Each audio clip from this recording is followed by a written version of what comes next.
just friends and family.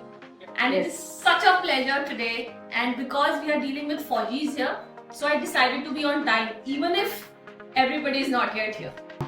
So thank you very much, each one of you. And we are back with Ttbe gears.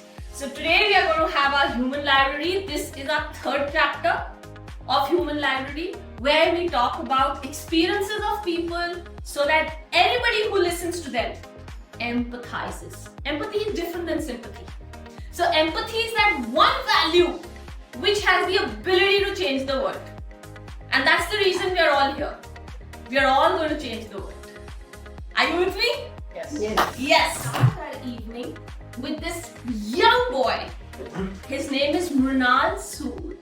And he's been singing for years now. We have him here and he's going to set the tone of this evening. And thank you so much, and over to you.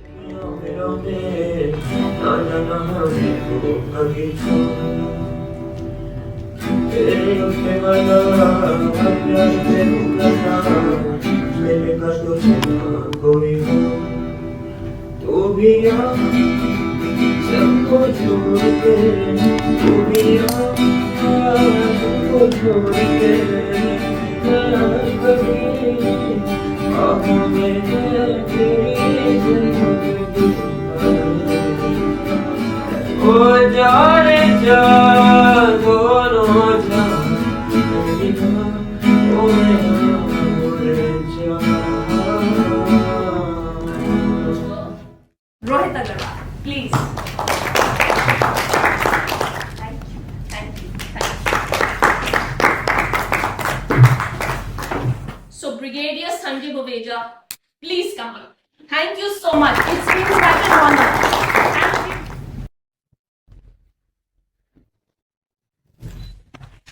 So we thought we were going to talk about the bravery, about the courage, about the value system, about the dedication and the dreams of the Indian soldier, and then try and weave it into our lives. Because each one of us is also fighting in our lives. We are fighting with life. We are fighting along with life. So lots is happening in everybody's life. We're all soldiers in our own right.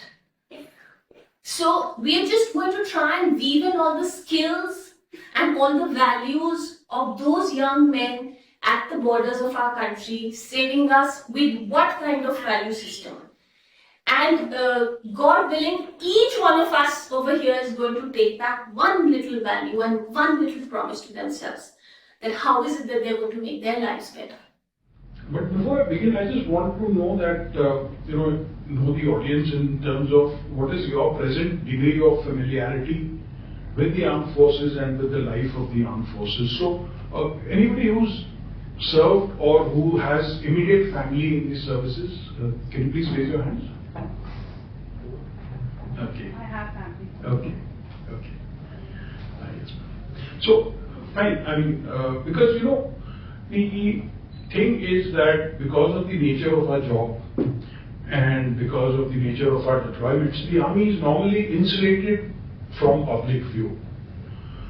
One is, of course, there are security issues and there are, plus obviously you are deployed in far-flung areas where you're out of the public gaze, so your interaction or even the exposure that the rest of the country or rest of the people have to the army or the armed forces is very limited, and through some very, very, kind of filtered kind of perspectives.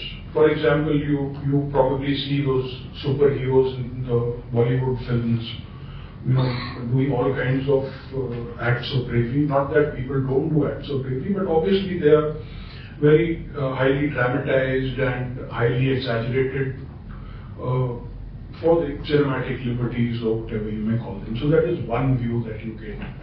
The other view, the unfortunate view that you get to see is bodies coming back and the grieving family members on television news, a very somber kind of a view.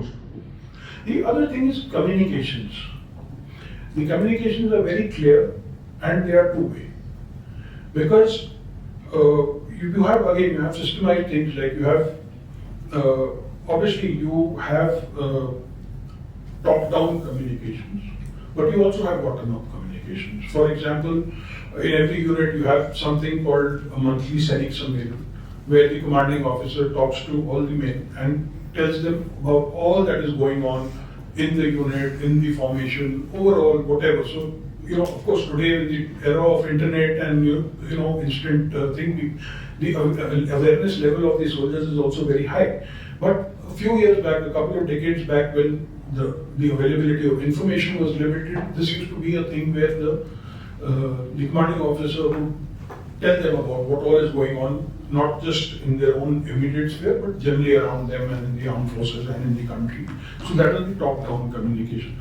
Bottom-up communication is, there are informal where you can just walk up to anybody and speak to them, but there is also a very formalized thing called the orderly room, where one day in a week, the commanding officer is there in his office and anyone can walk up to him with any problem. Even in the Sainik Sammelan, at the end of the Sainik Sammelan, anyone can get up and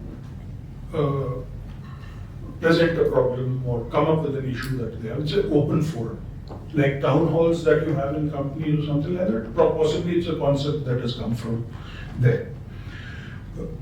So that is another very important aspect, because situational awareness is very important. And yes, each one of us here is also a soldier in their own right, and I would just like to extend a very, very, very grateful and a very loud round of applause for both of you and for each one of them to be here today. Thank you.